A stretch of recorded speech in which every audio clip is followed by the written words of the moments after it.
Andalusian Spanish to Go by Spanish with Antonio.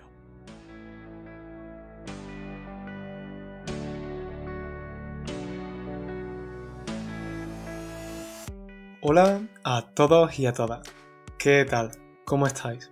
Bienvenido al episodio número 55 del podcast Andalusian Spanish to Go, el podcast para estudiantes de español de nivel intermedio y avanzado que quieren progresar con su español a través de materiales auténticos e interesantes y escuchando un acento muy peculiar de la lengua española, el andaluz.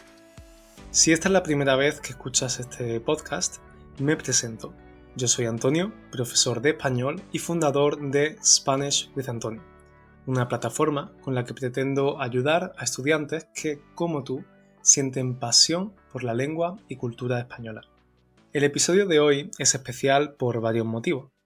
En primer lugar, porque hablamos de un tema muy importante, la migración. Sí, lo sé, es un tema muy amplio y complejo. Por eso he decidido abordarlo desde una perspectiva específica y sobre todo desde una perspectiva que te haga aprender más sobre la cultura, historia y sociedad española.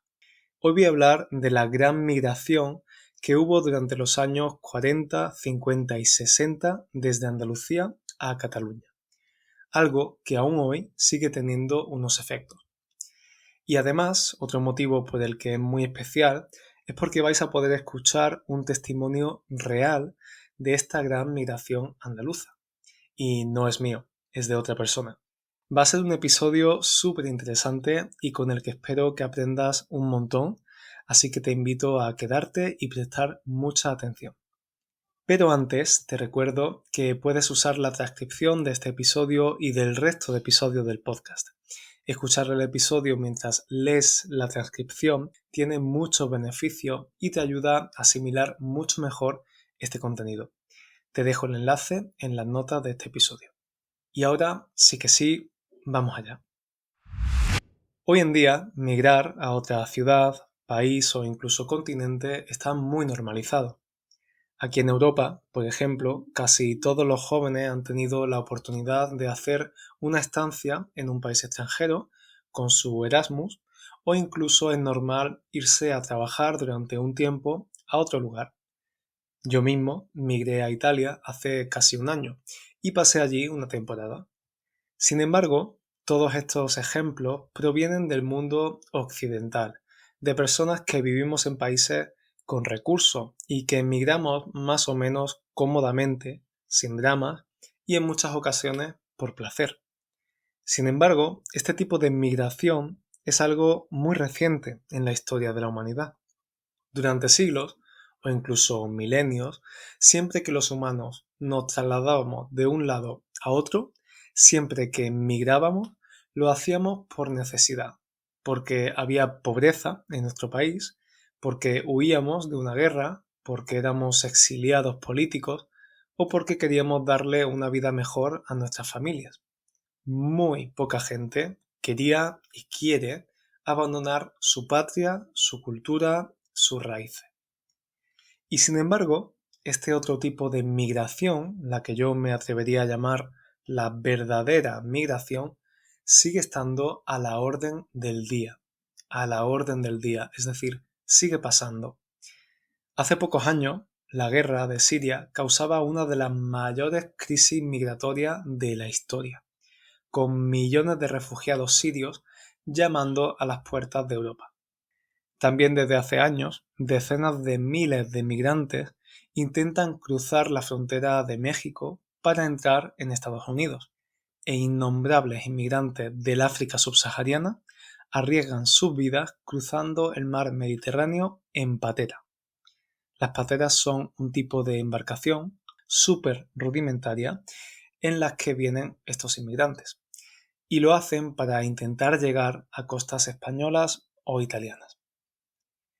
Me resulta curioso cómo entre los países ricos alentamos y animamos a la gente a que emigre. Claro que sí, vete y pasa una temporada en Francia, aprende francés y búscate un trabajo por allí. Es más, hemos llegado hasta a considerar que poder vivir en otro lugar cuándo y por el tiempo que queramos es más que un privilegio, es un derecho, prácticamente. ¿Por qué no iba a poder yo pasar una temporada en Italia? ¿Verdad? Pero las tornas cambian, es decir, la situación cambia cuando hablamos de migración entre países con riquezas diferentes. Que vengan muchos inmigrantes sirios, cameruneses o argelinos abre muchísimos debates, alimenta conflictos y crea asperezas, o sea, crea desacuerdos e ideas muy extremas. Y en cierto modo, esto es normal. Como cualquier fenómeno social, la migración crea unas problemáticas que hay que resolver. Pero al mismo tiempo, parece que nos cuesta ponernos en la piel de esas personas que cruzan miles de kilómetros arriesgando su vida y cuya única motivación es ayudar a sus familias y conseguir una mejor vida. Y quizás nos cueste empatizar porque lo vemos como algo muy lejano, porque desde nuestra posición de ciudadanos acomodados pensamos que nunca tendremos que pasar por ahí, que eso nunca nos pasará a nosotros. Recuerdo a mi profesor de historia del instituto que para motivarnos a estudiar nos repetía incansablemente: para saber a dónde vamos, tenemos que saber de dónde venimos. Para saber a dónde vamos, tenemos que saber de dónde venimos. Como seguro que muchos de vosotros sabéis, el siglo XX, es decir, el siglo pasado, fue un periodo muy convulso para el mundo en general y para España en particular. Por cierto, de los acontecimientos que tuvieron lugar el siglo pasado en España, te hablo en el episodio número 42 del podcast, en el que te cuento la asombrosa vida de mi bisabuelo. Te recomiendo que lo escuches. Pero continuando con el tema de hoy. El siglo XX en España estuvo marcado, para empezar, por una guerra civil que duró de 1936 a 1939 y que dividió profundamente al país.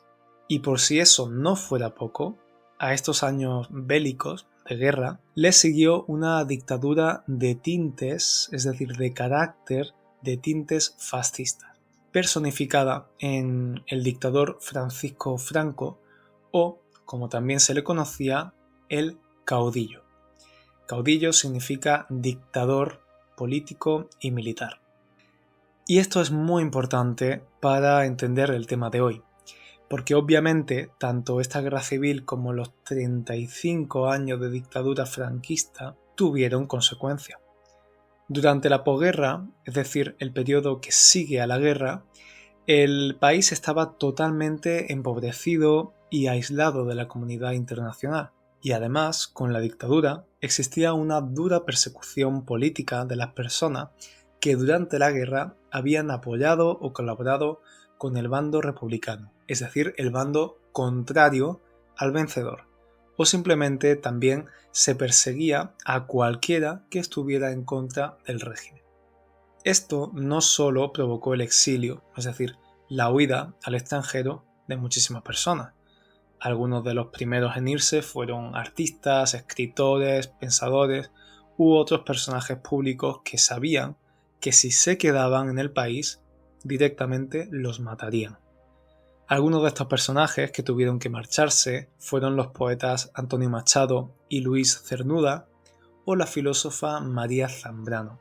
Pero a estas personas conocidas e influyentes en la sociedad también les siguieron gente común, gente de a pie, que o estaba perseguida políticamente o estaba muriendo de hambre y no podía quedarse en un país destruido. Se marcharon a Argentina, Venezuela, México, Francia, Bélgica, Alemania. Pero la migración no fue solo internacional, sino que también se dio entre las mismas regiones españolas. Cuando era pequeño, había algo que me llamaba mucho la atención. Yo todos los veranos esperaba con muchas ganas la llegada de mis tíos Alicia y Miguel, tíos que eran andaluces, pero que vivían en Barcelona. También esperaba que viniera Dani, uno de mis mejores amigos de la infancia. Dani es catalán, nació allí, pero sus abuelos eran andaluces, de mi pueblo, y por eso todos los años su familia y él venían a veranear al pueblo de sus abuelos. Poco a poco me di cuenta de que incluso en mi pueblo de origen, un pueblecito de la provincia de Málaga de apenas 1000 habitantes, había muchas personas que tenían familia en Cataluña. ¿Era esto algo que pasaba únicamente en mi pueblo? Pues va a ser que no. Va a ser que no. Es una expresión informal para decir que algo no es así, es falso, y para cuando quieres negarte a algo. En fin, que obviamente no es algo que solo pasase en mi pueblo. Los andaluces bromeamos con esto, y es que es casi extraño que alguien no tenga a un familiar o a un amigo que viva en Cataluña. De verdad, no os exagero. Como digo, incluso en mi pueblecito hay muchísimos casos. Y esto es por una razón muy sencilla. Cataluña fue el principal destino migratorio para la población andaluza durante las décadas centrales del siglo XX. Para que os hagáis una idea, a comienzos de los años 70, en Cataluña vivían más de 840.000 personas que habían nacido en Andalucía. Y si a esto le sumamos los hijos que tenían cuando llegaban allí, podríamos hablar fácilmente de más de 1 millón de personas con orígenes andaluces en tierras catalanas.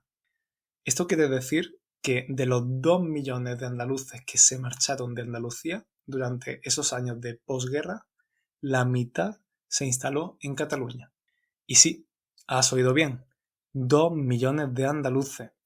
Una barbaridad, teniendo en cuenta que hoy en día Andalucía tiene 8 millones de habitantes. Por eso incluso se llegó a bautizar, a llamar a Cataluña la novena provincia andaluza. Y ahora quizás te estés preguntando, pero Antonio, ¿cómo es posible que tantísima gente se fuera de su tierra? Bueno, esta es una cuestión muy compleja, pero simplificando mucho, podemos hablar de dos factores principales. En primer lugar, Andalucía, como el resto de provincias del sur de España, era una zona muy rural y humilde, así que los efectos de la guerra se sintieron de forma mucho más aguda. Y esto hizo que muchas familias quisieran migrar para tener una mejor vida. Pero este no fue el único motivo que les llevó a trasladarse a la región catalana.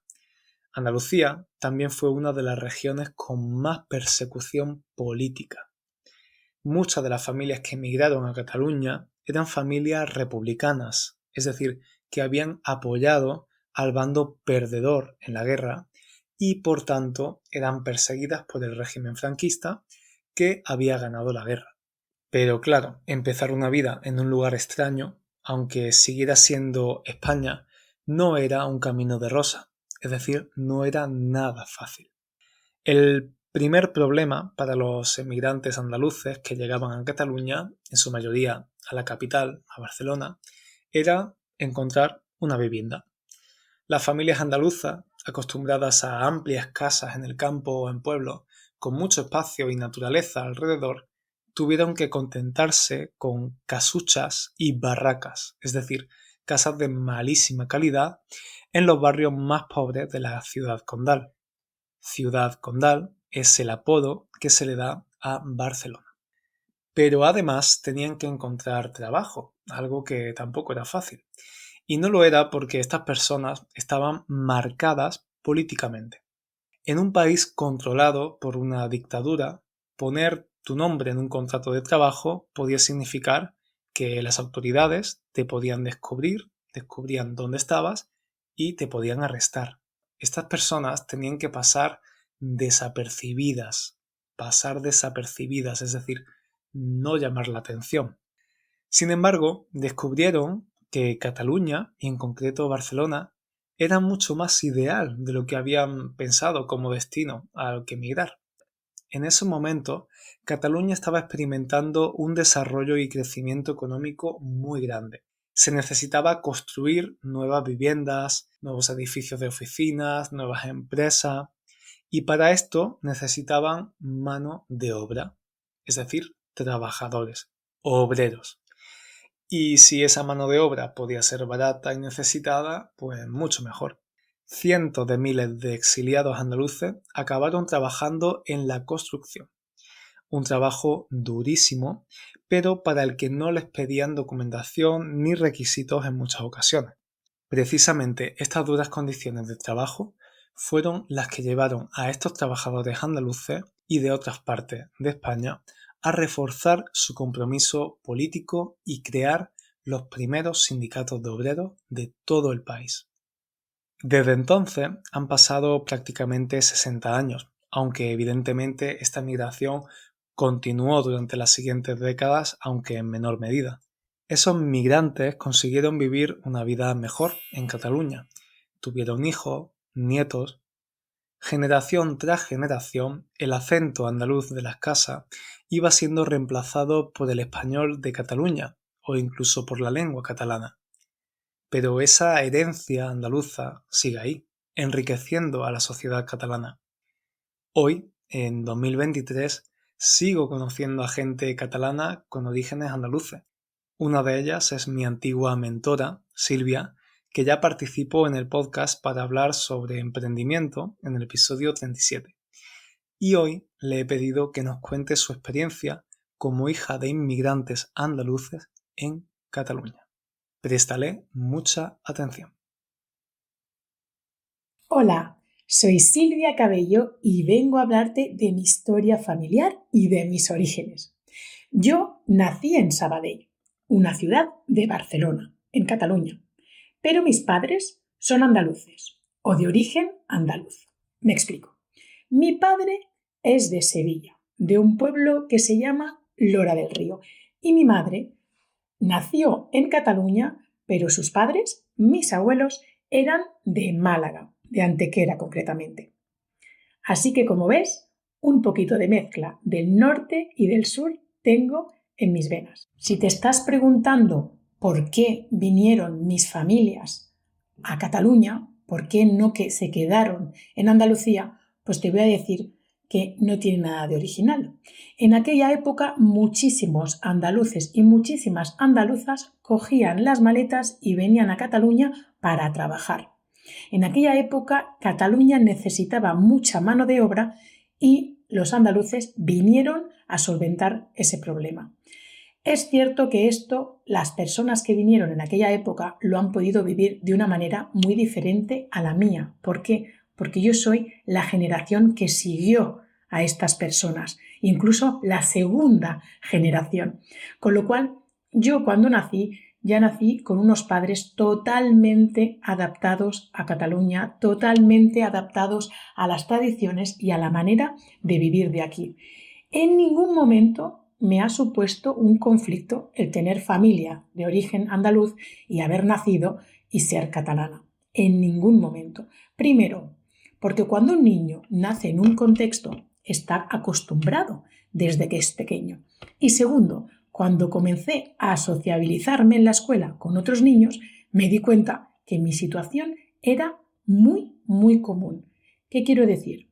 Que en mi escuela había muchísimos niños y niñas cuyos padres no eran de orígenes únicamente catalanes, con lo cual era algo muy normalizado.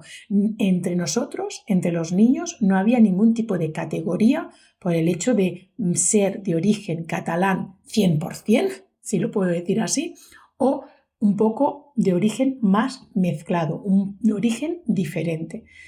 Es cierto que depende de la escuela a la que fueras o depende del barrio en que vivieras, esa diferencia podía ser mayor o menor. Personalmente, no viví ningún tipo de discriminación ni ningún tipo de conflicto de identidad por ello. Todo lo contrario. En mi casa se ha comido pan con tomate sin ningún problema y un gazpacho o unas migas y se ha hecho con total naturalidad. De hecho, creo que las familias en las que se mezclan culturas al final acaba apareciendo como una tercera cultura, como una cultura propia. Al final en mi casa ni escuchábamos todo el día flamenco ni bailábamos sardanas. Quiero decir que al final era un poquito de aquí y un poquito de allá sin posicionarnos tampoco en clichés de identidad de una zona de España u otra. Quien habla de cultura habla también de idioma y sobre todo, en este caso, Cataluña, que Cataluña tiene dos idiomas oficiales, el español pero también el catalán. Es cierto que en mi casa nunca hablamos catalán. De hecho, mi padre y mi madre no tenían ese idioma como lengua materna, con lo cual no les resultaba para nada natural hablar a sus hijas en ese idioma. Así que yo entré en contacto verdaderamente directo con el catalán cuando entré a la escuela con 3 años. No sé si lo sabes, pero en Cataluña la educación es totalmente en catalán. Por lo menos en aquel momento sí que lo era. Ahora está siendo una fuente de conflictos este tema. Pero en aquella época, yo soy de 1983, la escuela catalana se hacía en catalán. Todas las asignaturas eran en catalán. Yo hacía matemáticas en catalán, ciencias naturales en catalán y lo único que hacían en español era la asignatura de lengua castellana. Puede que creas que fue muy difícil para mí y que lo viví muy mal, pero para nada. Cuando tienes 3 años y entras en contacto con otro idioma que se hace de manera muy natural, con una inmersión total, donde las personas que están contigo también hablan y comprenden tu lengua materna, se hace de una manera tan natural que no lo vives como un conflicto. Por lo menos yo no lo viví como un conflicto. Al revés. Ahora, en edad adulta, creo que fue una suerte. Fue una suerte el poder crecer en un bilingüismo, aunque fuera un bilingüismo institucional, aunque no fuera un bilingüismo en el ámbito personal o familiar, me ayudó a que mi cerebro supiera que existen otras maneras de expresarse y por ende también otras maneras de vivir. Y ahora, fíjate qué curiosa es la vida, yo estoy viviendo en Francia, estoy viviendo en una cultura diferente a la mía y en un idioma también diferente al mío. Y ahora, más que nunca, veo que la manera como viví entre estas dos culturas y con estos dos idiomas me ha ayudado muchísimo a poder ver mi vida en el extranjero como una oportunidad, no como un castigo, no como un conflicto, y lo he vivido de manera muy natural. Creo que el hecho de haber nacido y crecido entre culturas diferentes me ha dado, sin saberlo, herramientas que me están sirviendo mucho ahora, tanto para mi vida personal como para mi vida profesional como profesora de español, que ayudo a franceses a vivir bien, a vivir a gusto y a ser ellos mismos en España. ¿Y sabes qué? Quiero acabar este pequeño podcast con una frase que me encanta de Jarabe de Palo. Y dice así: en lo puro no hay futuro. La pureza está en la mezcla de lo puro, que antes que puro fue mezcla. Así que dejemos de pensar en qué nos diferenciamos, vamos a buscar la parte positiva de todas estas mezclas. No hay nada más bonito que ser diferente y poderlo compartir. Te envío un saludo y muchas gracias por haber escuchado este episodio. Y con estas preciosas palabras de Silvia, damos por terminado este episodio. Como ves, esta mezcla de culturas a Silvia no le supuso ningún problema e incluso considera que es algo bonito y enriquecedor. Pero no siempre las experiencias migratorias son positivas. Y por eso no quiero terminar este episodio sin antes invitarte a ser comprensivo, respetuoso y empático, no solo con tu vecino, el de tu mismo país o región, sino con cualquier persona, independientemente de sus orígenes, idioma, color de piel o historia. Si aun cuando viajamos por placer, estar en un lugar diferente puede ser complicado, imagina cuánto más jodido, es decir, más difícil, debe de ser cuando estamos escapando de nuestro país y llegamos a otro en el que no tenemos familia ni amigos, en el que no hablamos la lengua y en el que la cultura y el modelo de la sociedad es totalmente diferente al que conocemos. Ayudar nunca está de más. Y hay una expresión en español que me encanta. Es hoy por ti y mañana por mí. Hoy por ti y mañana por mí. Ayuda hoy mismo a quien lo necesite. Mañana puedes ser tú el que necesite ayuda. Y hasta aquí el episodio de hoy. Espero que hayas disfrutado y aprendido mucho. Recuerda seguir a Silvia en sus redes sociales si te has sentido identificado o identificada con su historia y te gustaría que te ayudara. Te dejaré el enlace en las notas de este episodio. Gracias por compartir este ratito conmigo una semana más. Si has disfrutado, no olvides valorar este podcast con 5 estrellas o también dejar una reseña, una valoración. Pero sobre todo, no olvides recomendarlo a tus amigos o conocidos que estén estudiando español y vayan a disfrutar este contenido. De esta forma, ayudas a que este podcast crezca y a que muchos otros estudiantes puedan disfrutar de él. Muchas gracias de nuevo por estar ahí. Nos vemos pronto. Hasta entonces.